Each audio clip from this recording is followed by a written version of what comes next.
The Unity colony ship horizon stretched nearly 2 kilometers from bow to stern, a testament to humanity's first serious attempt at interstellar colonization.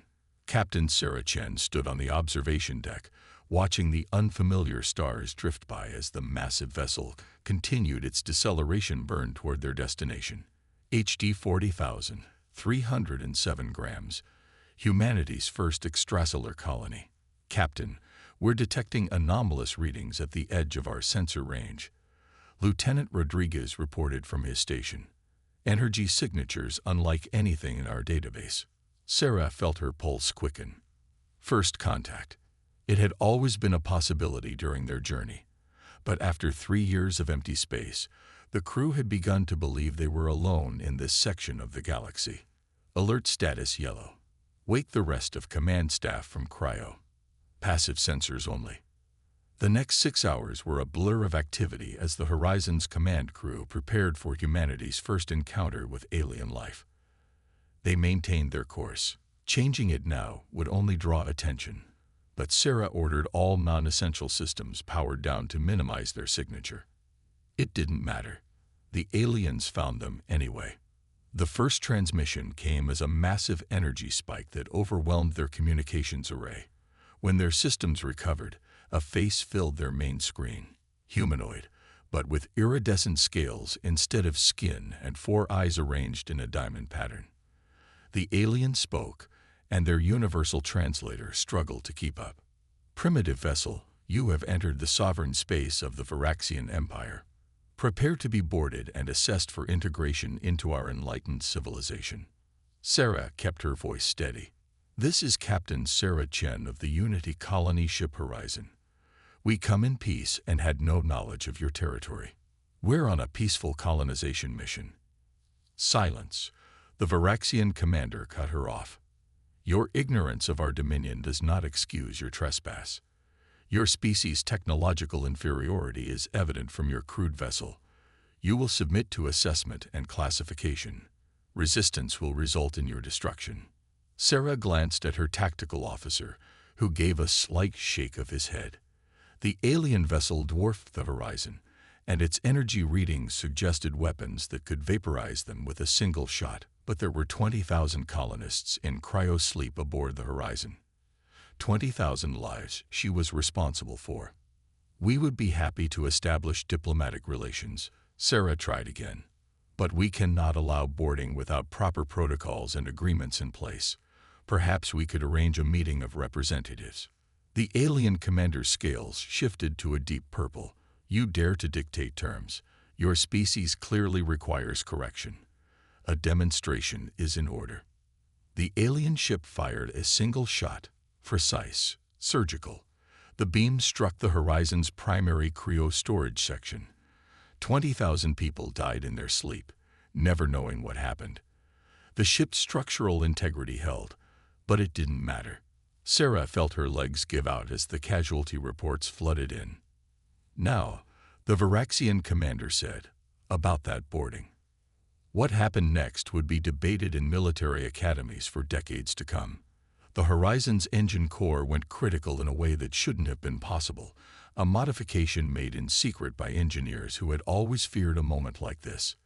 The explosion consumed both ships, but not before the Horizon's emergency pods launched, carrying a handful of survivors.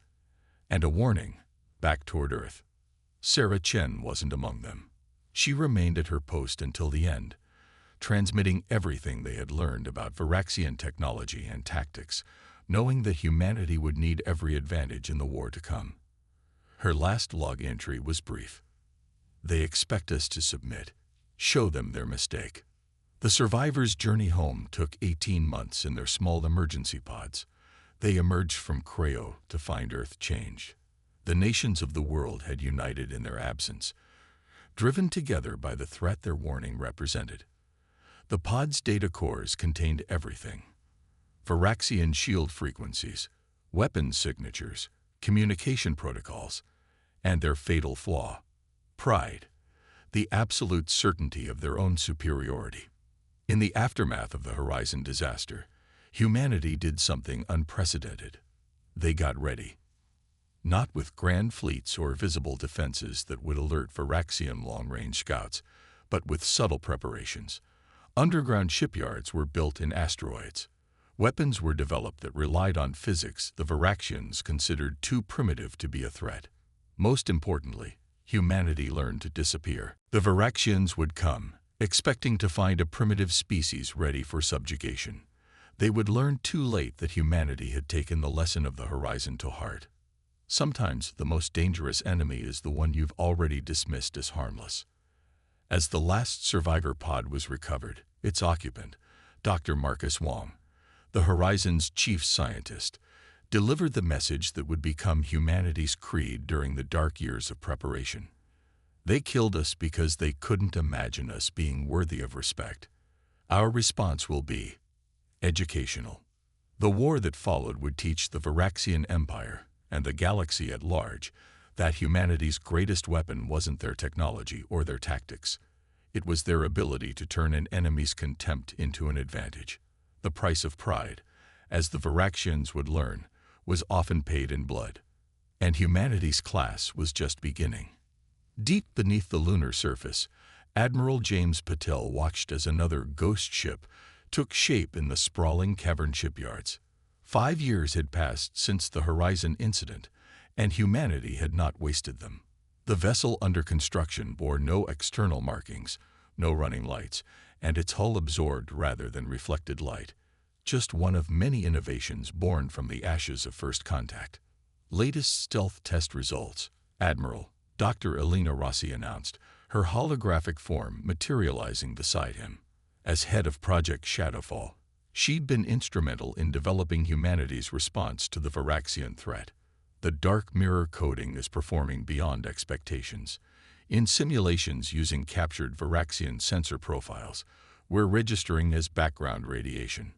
And the power signature. Contained. The quantum sync arrays are masking 99.8% of our emissions. To their sensors, we'll look like stellar debris if we show up at all. James nodded, his eyes fixed on the ship. The Varaxians' arrogance had given humanity an unexpected advantage. They'd dismissed Earth's solar system as primitive after their long-range scans detected no signs of advanced technology. They hadn't bothered to look closer, to notice the flurry of activity hidden just out of sight. Their surveillance probes, the ones they thought were undetected, transmitted exactly what humanity wanted them to see: scattered settlements, early fusion technology, and primitive chemical rockets. Every probe that entered the solar system was detected, tracked, and fed carefully crafted misinformation. Earth appeared to be struggling to achieve basic spaceflight, while beneath the surface of nearly every major moon and asteroid, humanity built for war. Admiral, a voice called from the command center. The Ganymede facility reports their first carrier group is ready for trials. And Mars Base confirms the last battalion of Zerog infantry has completed advanced training. The pieces were falling into place. Human bodies have been enhanced not with obvious cybernetics that would show up on scans, but with subtle biological modifications. Soldiers could now survive in vacuum for hours without suits, their enhanced muscles and reinforced bones, giving them advantages in zero combat that would prove devastating in the close quarters of ship-to-ship warfare. Any word from our deep space sensors? James asked. Yes, sir. The Varaxian invasion fleet is proceeding exactly as predicted. They're taking their time, stopping to subjugate several pre-spaceflight civilizations along the way. Current estimates put them reaching our system in 8 months. James allowed himself a grim smile. The Varaxians' methodical approach to conquest, their need to demonstrate their superiority at every opportunity, had given humanity the time it needed. Each delayed month had meant more ships, more soldiers, more innovations. "Show me the fleet disposition," he ordered, and a holographic map of the solar system sprang to life. Thousands of stealth ships were hidden throughout the system, powered down and waiting. Orbital platforms disguised as debris fields concealed planet-cracking weapons. Every asteroid belt harbored surprises, and the gas giant's magnetic fields masked entire armadas. "Message from Control," his aide reported. The last civilian shelters are complete.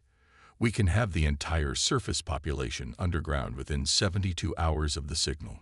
The plan was audacious in its simplicity. When the Varaxian fleet arrived, they would find Earth seemingly defenseless. Primitive settlements would be evacuated, leaving behind only automated systems and carefully crafted illusions. The enemy would find exactly what they expected, a primitive world ripe for conquest. Dr. Rossi. James turned to the hologram. Is Project Lazarus ready? Yes, Admiral. The moment they enter orbit, every dead satellite and piece of space debris will come alive. 300 years of accumulated space junk, all weaponized and waiting. They'll never see it coming. The Admiral's tablet chimed with a priority message. The Horizon survivors had requested a meeting. They'd become something of a council of advisors, their first-hand experience with Varaxian technology and tactics proving invaluable. In the conference room, Dr. Marcus Wong's scared face filled the main screen. Admiral, we've completed our analysis of the Varaxian combat doctrine. Their entire strategy relies on overwhelming force and theatrical displays of power. They've never developed proper point defense systems because no lesser species has ever managed to get close enough to need them, which makes our micro-swarm drones particularly effective. Alina added, they'll never expect to be attacked by something too small to target with their main weapons. The meeting continued, each report confirming what they'd suspected. The Varaxians' greatest weakness was their absolute certainty in their own superiority. They had no concept of asymmetric warfare, no defense against an enemy that refused to fight according to their rules. As the briefing concluded, James received another update. The Varaxian fleet had conquered another system, their path of destruction drawing ever closer to Earth. The update included intercepts of their communications, full of contempt for the primitive species they were about to enlighten. Let them come, James muttered, watching another ghost ship power up for trials. Let them bring their pride and their certainty. We'll teach them the cost of underestimating humanity. In the depths of space, the Varaxian fleet continued its inexorable advance, unaware that they were heading not toward an easy conquest, but into the most elaborate trap in military history. Their victory was so certain, so obvious, that they never thought to question why their route to Earth was so clear of obstacles, or why their scouts encountered no resistance. Pride, after all, makes for a particularly effective blindfold. High Command Marshal Vexthor of the Varaxian Empire watched with satisfaction as his fleet approached the primitive world. The blue-green planet hung seemingly defenseless in space, its orbital lanes cluttered with primitive satellites and debris, the technological equivalent of cave paintings to his advanced civilization. My lord, his second-in-command reported. Scans confirm what our probes reported. Their most advanced weapons are primitive nuclear devices. They've barely achieved lunar colonization. Classification recommendation: Grade 7 civilization. Suitable for immediate integration. Vexthor's scales shifted to a pleased amber hue. This would be simple, another triumph to add to his already considerable record. The humans' pitiful attempts at space travel had been monitored and dismissed. Chemical rockets and basic ion drives, nothing that could threaten a Varaxian mining vessel, let alone a war fleet.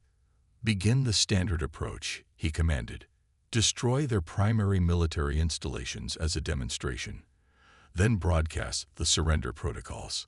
The first signs that something was wrong came subtly. Long-range communications with the Empire began experiencing unexpected interference. Several scout ships reported momentary sensor ghosts, readings that appeared and vanished too quickly to track. Likely atmospheric phenomena, the science officer dismissed. Their primitive technology cannot possibly. The officer never finished his sentence. The debris field they dismissed as space junk suddenly came alive.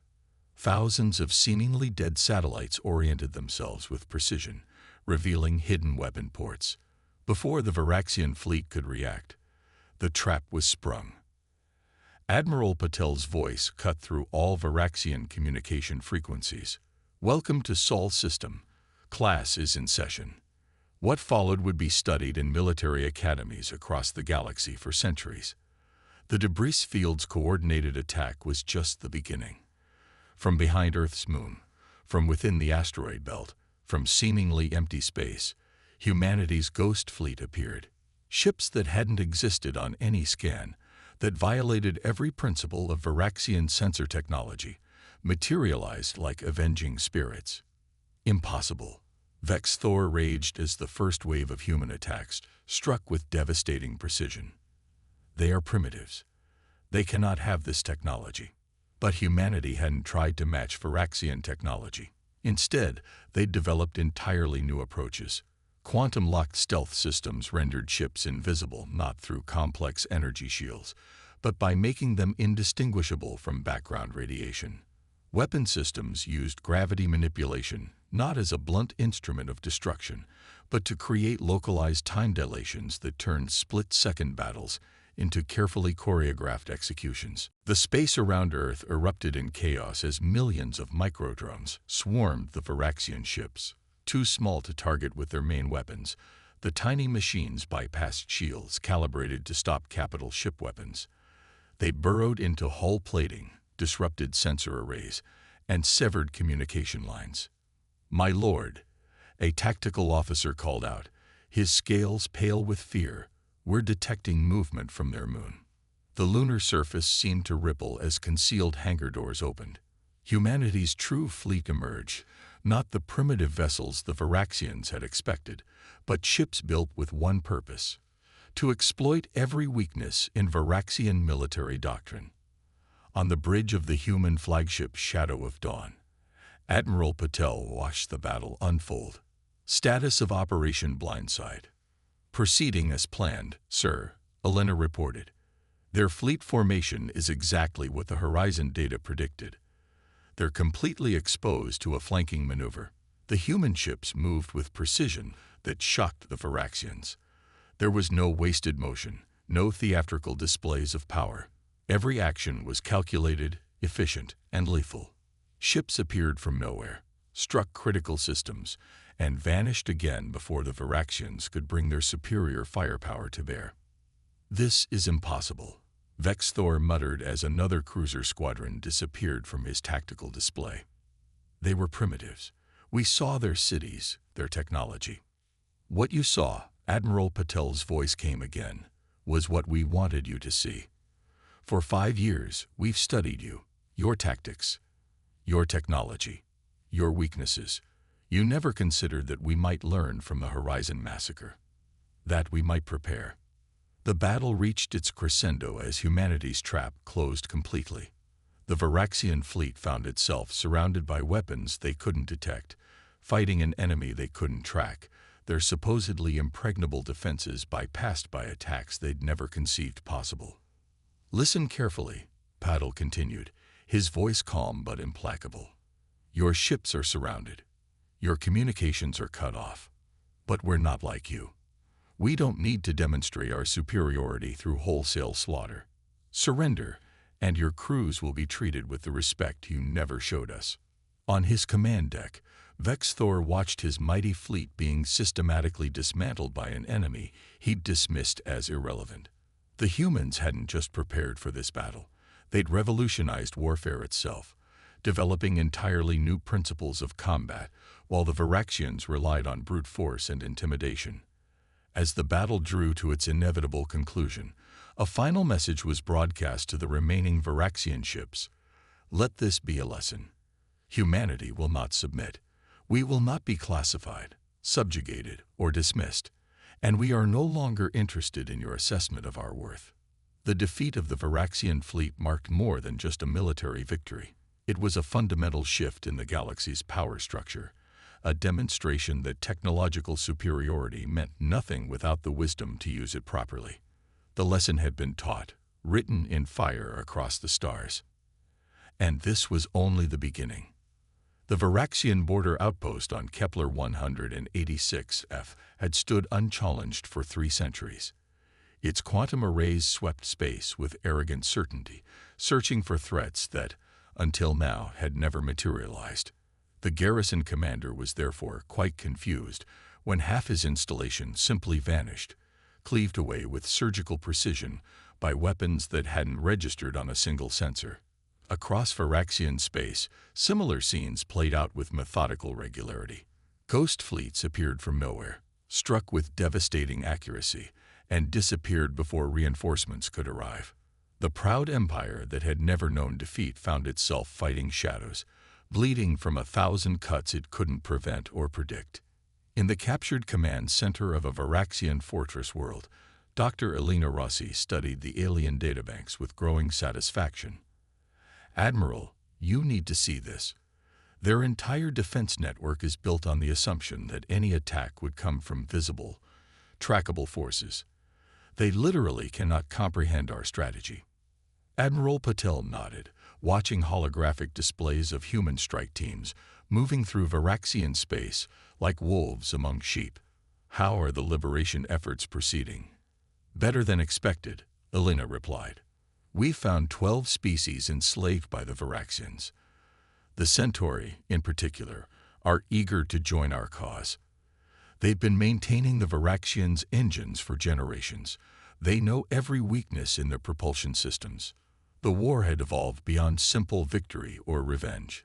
Each conquered world revealed new atrocities, new species ground under the heel of Varaxian supremacy. Humanity's advance became a crusade of liberation, turning conquered servants into willing allies. On the Varaxian throne world of Apex Prime, High Commander Zexnar faced an unprecedented crisis. "How?" he demanded of his war council. "How do these primitives continue to evade our finest detection systems?" "My lord," a junior officer ventured, scales pale with fear, "we've analyzed their attack patterns. They're not using any technology we understand. Our sensors are calibrated to detect energy signatures, shield harmonics, weapon emissions, but their ships," he hesitated, "their ships might as well not exist." The implications shook the Varaxian military to its core. For millennia, they had evolved their technology along predictable lines, always seeking bigger weapons, stronger shields, more powerful engines. The humans had simply stepped outside that paradigm entirely, developing technologies that worked on completely different principles. Meanwhile, aboard the human stealth carrier Horizon's Vengeance, named in memory of that first tragic contact, Colonel Sarah Chin Jr. prepared her Zero combat teams for another strike. She carried her mother's legacy into every battle, leading the specially augmented human soldiers who had trained for years in secret. "Remember," she briefed her troops, "we're not just fighting for revenge anymore. Every world we free weakens their empire and strengthens our coalition. The Arcturus refugees have provided us with complete layouts of their noble estates. The Proxima engineers have shown us how to disable their defense grids. We're not just beating them. We're dismantling everything they built their empire on." The psychological impact on the Varaxian Empire was devastating. Their military doctrine, based on overwhelming force and technological superiority, crumbled in the face of an enemy they couldn't detect or predict. Worse, their subjected species, seeing their masters humbled, began to resist. "Another uprising on Sigma 9, Elena reported. "The Andromedans we freed last month showed the local slaves how to sabotage the mining operations. 3 star systems have declared independence in the past week alone." The Varaxian Empire had never developed protocols for fighting an insurgency because they'd never needed to. Their superiority had always been absolute, unquestioned. Now they faced an enemy that could strike anywhere, at any time, while their former servants rose up behind their lines. In the darkness between stars, human ships prowled like predators, their quantum-locked hulls invisible to Varaxian sensors. The Empire's proud fleets clustered around their core worlds, afraid to venture out, jumping at shadows. The hunters had become the hunted, and they had no defense against an enemy that refused to fight by their rules. "Message from the Centauri Resistance," a communications officer announced. "They've successfully infected the Varaxian naval database. We now have real-time tracking of every major fleet movement in their empire." Admiral Patel studied the strategic display, watching as more and more systems slipped from Varaxian control. They still don't understand, he mused. They keep trying to gather their forces for a decisive battle, expecting us to meet them head-on. They cannot grasp that we've changed the nature of warfare itself. The liberation of another slave world brought new allies, new intelligence, and new resources to the human cause. Former slaves, intimate with Varaxian technology after centuries of servitude, proved invaluable in developing countermeasures and identifying weaknesses.